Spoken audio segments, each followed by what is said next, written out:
Assalamualaikum warahmatullahi wabarakatuh. Shalom, Om Swastiastu, Namo Buddhaya, salam kebajikan, dan salam sejahtera untuk kita semua.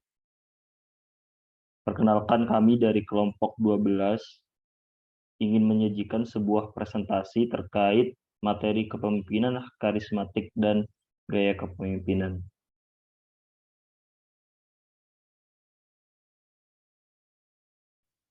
Untuk anggota kelompoknya yaitu yang pertama ada Muhammad Andriansyah, terus yang kedua ada Kakak Anggara Saputra, dan yang ketiga ada Muhammad Ihsanul Ilham.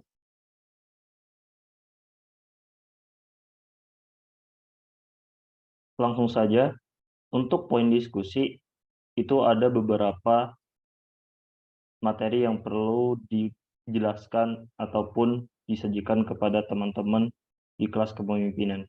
Yaitu yang pertama tentang teori atribusi, teori konsepsi harisma, konsekuensi kepemimpinan, kepemimpinan transformasional, penelitian tentang kepemimpinan, perbandingan kepemimpinan, evaluasi teori dan gaya, dan pedoman untuk kepemimpinan. Nah, yaitu yang pertama, tentang teori atribusi. Conger dan Kanungo pada tahun 1987 mengajukan teori kepemimpinan karismatik berdasarkan asumsi bahwa karisma adalah fenomena atribusi. Selanjutnya, versi sederhana dari teori tersebut disajikan oleh Conger dan Kanungo menurut teori tersebut. Atribusi pengikut dari kualitas karismatik kepada seorang pemimpin secara bersama-sama ditentukan oleh perilaku pemimpin, keahlian, dan aspek situasi.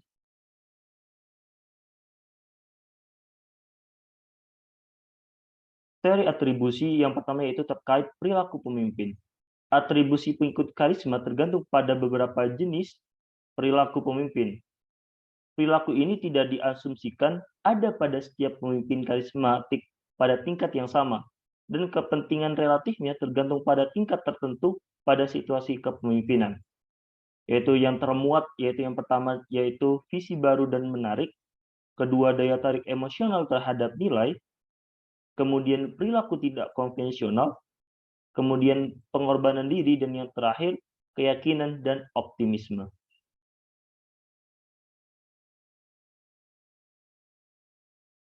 Selanjutnya yaitu terkait proses pengaruh.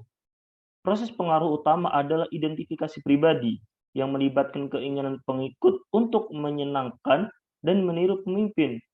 Pemimpin karismatik tampil begitu luar biasa karena wawasan strategis, keyakinan yang kuat, kepercayaan diri, perilaku yang tidak konvensional, dan energi dinamis sehingga bawahan mengidolakan pemimpin tersebut dan ingin menjadikan seperti mereka. Yang ketiga yaitu terkait fasilitas kondisi.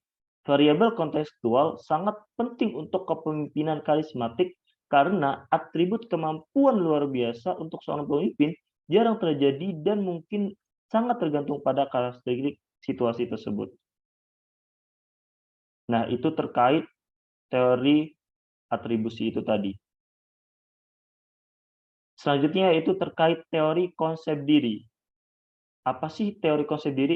Nah, ini merupakan sebuah teori untuk menjelaskan kepemimpinan karismatik dalam hal serangkaian proposisi yang dapat diuji, yang melibatkan, yang dapat diamani daripada cerita rakyat dan mistik, yaitu yang termuat dalam poin A, sifat dan perilaku pemimpin. Pemimpin karismatik cenderung memiliki kebutuhan yang kuat untuk kekuasaan, kepercayaan diri yang tinggi, dan keyakinan yang kuat dalam keyakinan dan cita-cita mereka sendiri. Perilaku kepemimpinan yang menjelaskan bagaimana seorang pemimpin karismatik mempengaruhi sikap dan perilaku pengikut tersebut. Nah, yang kedua terkait proses pengaruh dari teori itu tadi. Atribusi pengikut karisma tergantung pada beberapa jenis perilaku pemimpin. Perilaku-perilaku ini tidak diasumsikan ada pada setiap pemimpin karismatik pada tingkat yang sama. Dan kepentingan relatifnya tergantung pada tingkat tertentu pada situasi kepemimpinan yang termuat identifikasi personal, identifikasi sosial, internalisasi, efikasi diri dan kolektif, dan yang terakhir penularan dan emosional.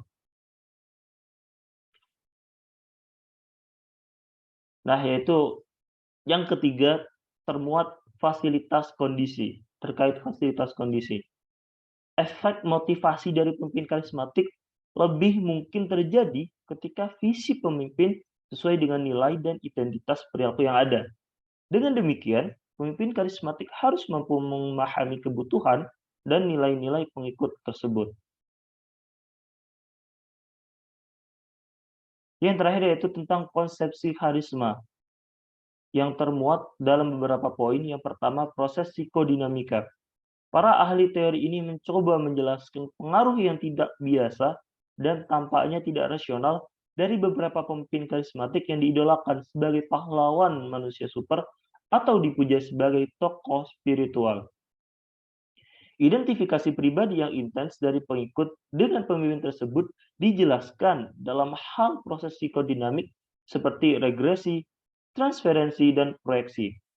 Regresi melibatkan kembalinya perasaan dan perilaku yang khas pada usia yang lebih muda.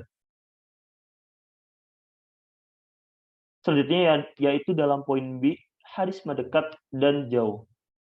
Shamir 1995 mengusulkan bahwa atribusi karisma untuk orang-orang yang memiliki kontak dekat dengan pemimpin berbeda dalam beberapa hal penting dari atribusi yang dibuat oleh orang-orang yang hanya melihat pemimpin dari kejauhan.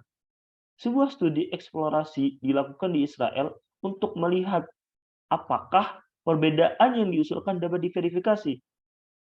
Siswa diwawancarai dan diminta untuk menggambarkan seorang pemimpin karismatik dengan siapa mereka memiliki hubungan langsung dan seseorang dengan siapa mereka tidak memiliki hubungan langsung. Tanggapan adalah konten yang dianalisis untuk mengidentifikasi sifat, keterampilan, perilaku, dan efek pemimpin itu tersebut. Selanjutnya, harismatik versus ideologis dan pragmatisme. Kita breakdown satu-satu, yaitu yang pertama, pemimpin ideologis. Nah, pemimpin ideologis mungkin muncul ketika ada budaya, nilai-nilai bersama yang kuat. Budaya nilai-nilai bersama yang kuat, dan mereka dapat mengartikulasikan visi yang mewujudkan nilai-nilai ini. Terus yang kedua, pemimpin karismatik.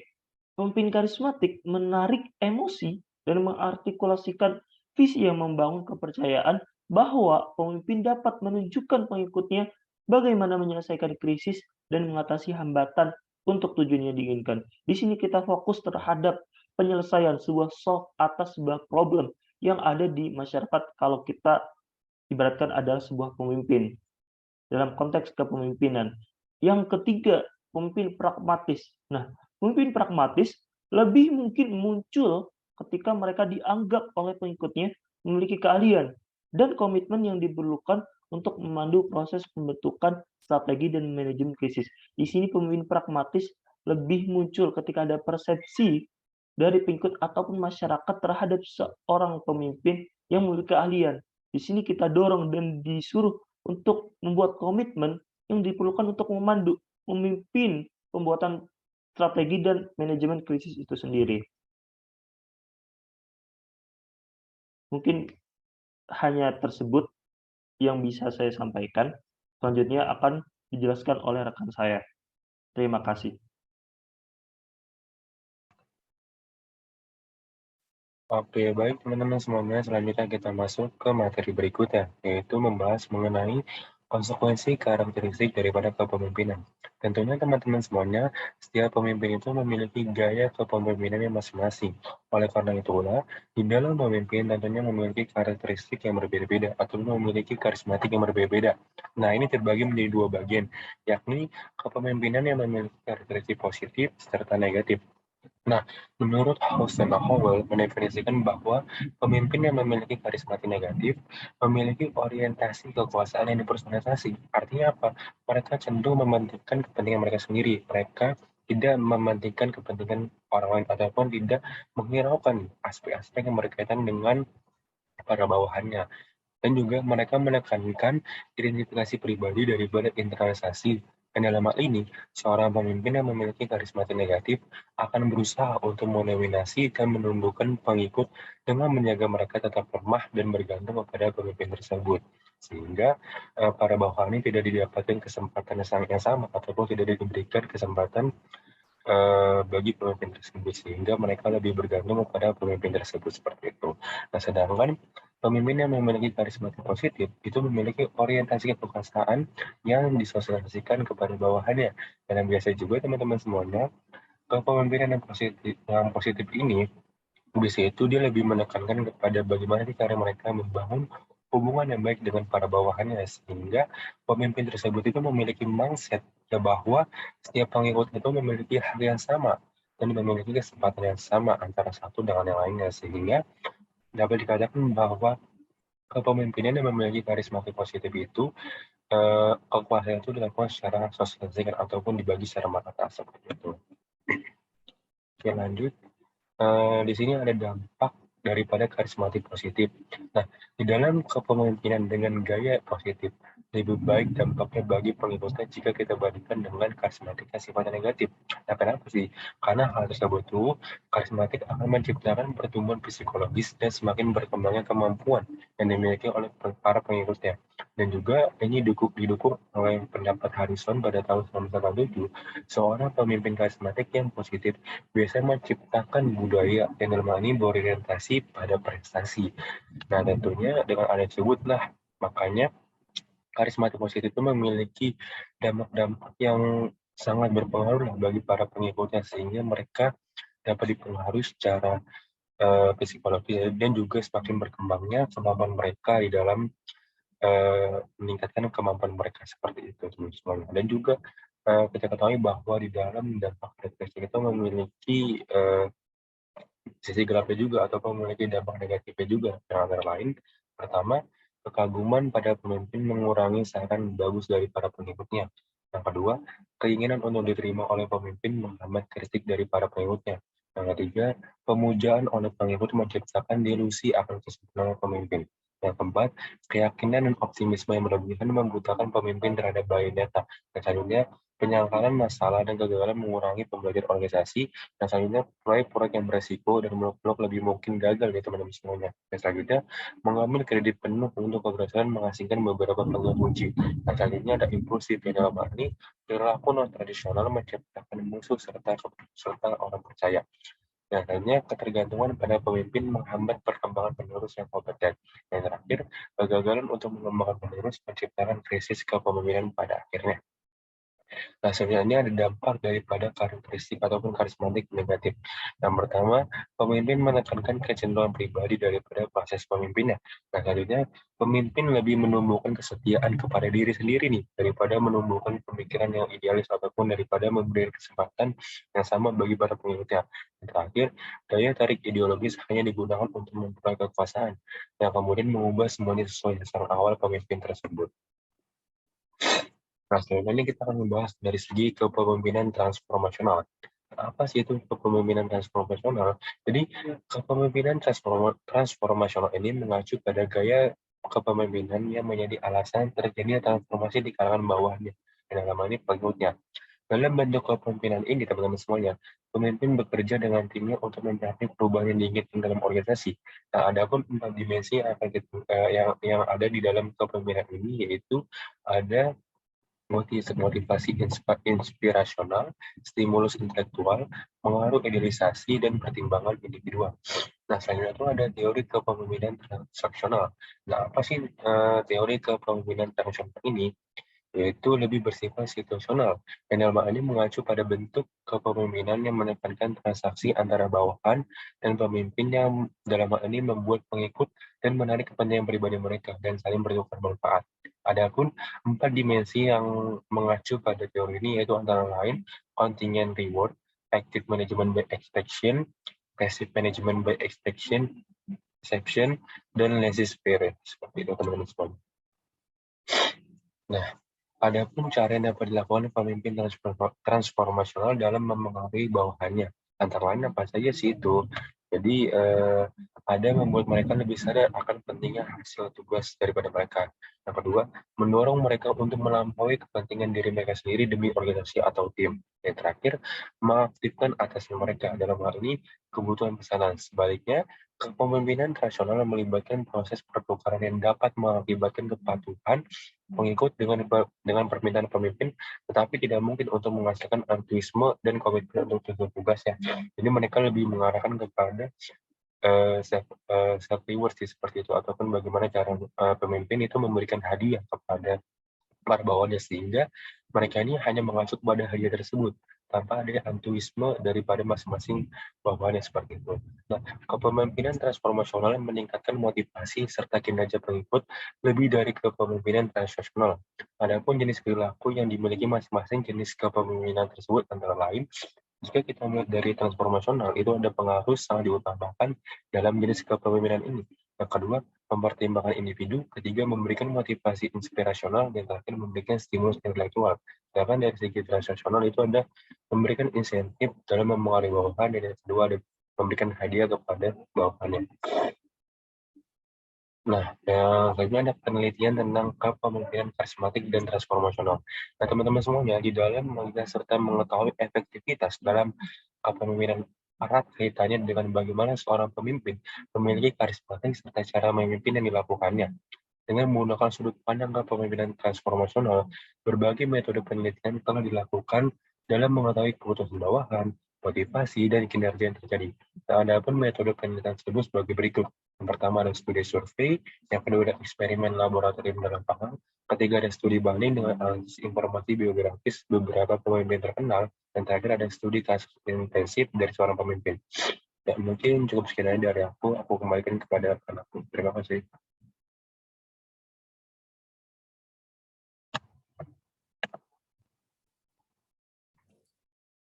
Nah, jadi untuk materi yang selanjutnya adalah perbandingan kepemimpinan karismatik dan transformasional. Nah, untuk perbandingan yang pertama adalah pemimpin transformasional mungkin melakukan lebih banyak hal yang akan memberdayakan pengikut dan membuat mereka kurang bergantung pada pemimpin, seperti mendelegasikan otoritas yang signifikan kepada individu atau tim, mengembangkan keterampilan pengikut dan kepercayaan diri, menyediakan akses langsung ke informasi sensitif, menghilangkan kontrol yang tidak perlu, dan membangun budaya yang kuat untuk mendukung pemberdayaan. Sedangkan pemimpin karismatik mungkin melakukan lebih banyak hal yang menumbuhkan citra kompetensi luar biasa bagi pemimpin dan meningkatkan ketergantungan bawahan, seperti manajemen kesan, pembatasan informasi, perilaku tidak konvensional, dan pengambilan risiko pribadi. Kemudian untuk perbedaan yang kedua adalah dari seberapa sering melibatkan setiap jenis kepemimpinan terjadi dan kondisi yang memfasilitasinya. Pemimpin transformasional dapat ditemukan di organisasi manapun, di tingkat manapun, dan jenis kepemimpinan ini relevan secara universal untuk semua jenis situasi. Sebaliknya, pemimpin karismatik jarang terjadi, dan kemunculannya merupakan tampaknya lebih bergantung pada kondisi yang tidak biasa. Mereka kemungkinan besar adalah pengusaha yang visioner, yang mendirikan organisasi baru, atau reformis yang muncul dalam organisasi mapan ketika otoritas formal gagal menangani krisis parah dan nilai-nilai serta kepercayaan tradisional dipertanyakan. Nah, kemudian perbedaan yang ketiga. Perbedaan ini melibatkan cara orang bereaksi terhadap para pemimpin. Reaksi terhadap pemimpin karismatik biasanya lebih ekstrim dan beragam daripada reaksi terhadap pemimpin transformasional. Reaksi afektif yang dibangkitkan oleh karismatik sering membuat orang terpolarisasi ke dalam kubu yang berlawanan dari pendukung setia dan lawan yang bermusuhan. Reaksi negatif yang intens oleh beberapa orang kepada para pemimpin karismatik membantu menjelaskan mengapa para pemimpin ini sering menjadi sasaran pembunuhan atau taktik politik untuk menyingkirkan mereka dari jabatan. Sedangkan pemimpin transformasional mendapatkan reaksi yang kurang intens dari pengikut dan tidak mungkin memiliki efek polarisasi ini. Para pemimpin ini dipandang kompeten dan profesional, tetapi biasanya tidak dianggap menarik dan luar biasa. Nah, kemudian materi selanjutnya adalah evaluasi teori kepemimpinan. Teori-teori baru menekankan pentingnya reaksi emosional oleh pengikut kepada pemimpin, sedangkan teori-teori sebelumnya menekankan aspek rasional kognitif dari interaksi pemimpin-pengikut. Teori-teori baru juga mengakui pentingnya perilaku simbolik dan para pemimpin dalam membuat peristiwa bermakna bagi pengikut. Teori kepemimpinan sebelumnya tidak mengakui bahwa proses simbolis dan pengelolaan makna sama pentingnya dengan pengelolaan berbagai hal. Akhirnya, teori-teori baru mencakup seperangkap variabel yang lebih beragam, misalnya seperti sifat, perilaku, proses, mediasi, dan situasi, dan mengintegrasikannya dengan lebih baik dalam penjelasan tentang kepemimpinan yang efektif.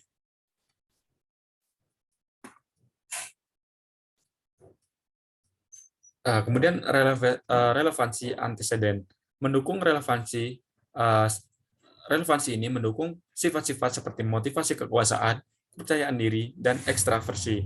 Namun hasilnya tidak konsisten untuk beberapa sifat dan keterampilan lain, misalnya kematangan emosi, narsisme, kesadaran, dan keterampilan konseptual. Kemudian penjelasan proses mediasi.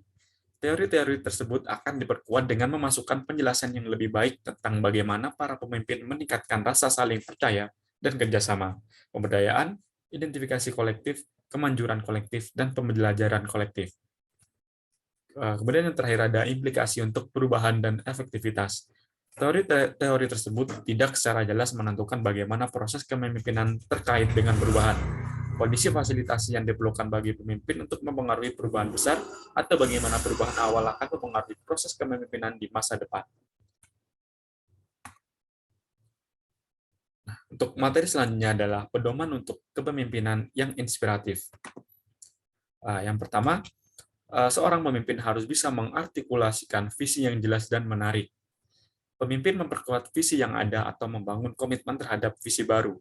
Visi yang jelas tentang apa yang dapat dicapai atau menjadi apa yang organisasi membantu orang memahami tujuan, sasaran, dan prioritas organisasi. Ini memberi makna pada pekerjaan, berfungsi sebagai sumber harga diri, dan menumbuhkan rasa tujuan bersama. Kemudian yang kedua adalah jelaskan bagaimana visi itu dapat dicapai. Penting untuk membuat hubungan yang jelas antara visi dan strategi yang kredibel untuk mencapainya. Hubungan ini jelas mudah dibangun jika strategi memiliki seberapa tema jelas yang relevan dengan nilai-nilai bersama anggota organisasi. Strategi untuk mencapai visi kemungkinan besar bersifat persuasif ketika tidak konvensional namun lugas.